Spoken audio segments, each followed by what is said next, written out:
कथा के बारे में जानते हैं। नवरात्र का चौथा दिन माँ कूष्मांडा को समर्पित है।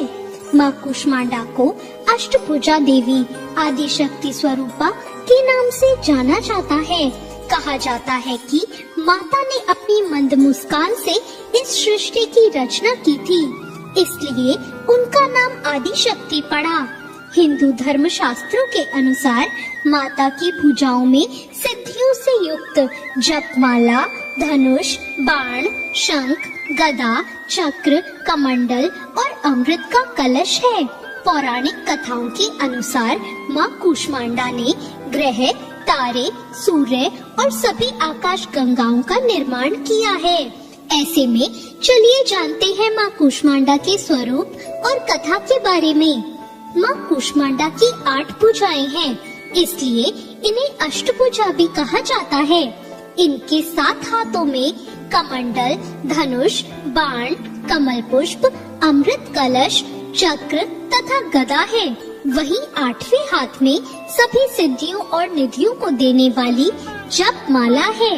माँ कूष्मांडा को कुमड़े की बलि बहुत प्रिय है और संस्कृत में कुमड़े को कूष्मांडा कहते हैं, इसलिए माँ दुर्गा के इस स्वरूप को कूष्मांडा कहा गया है।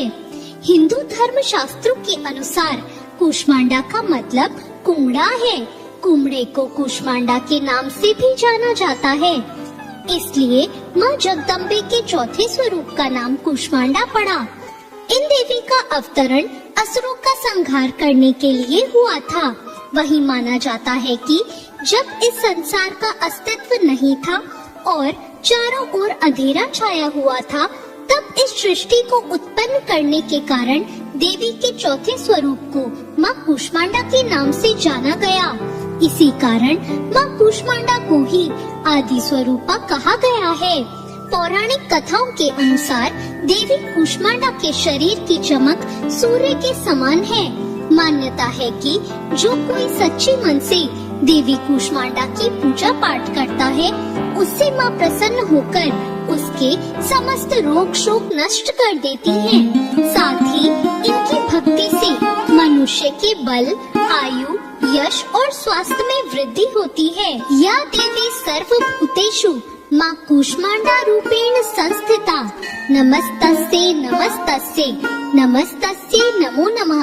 तो ये था माँ कूष्मांडा का स्वरूप और उनकी कथा। आइए जानते हैं माँ कूष्मांडा की पूजा विधि।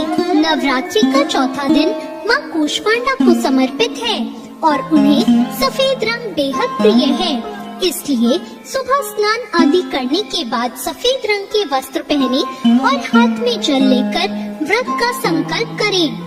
इसके बाद मंदिर में स्थापित कलश का पूजन करें और फिर माँ दुर्गा की मूर्ति का पूजन करें। पूजा के बाद माँ कूष्मांडा की व्रत कथा और आरती जरूर पढ़ें। तो ये थी आज की कथा।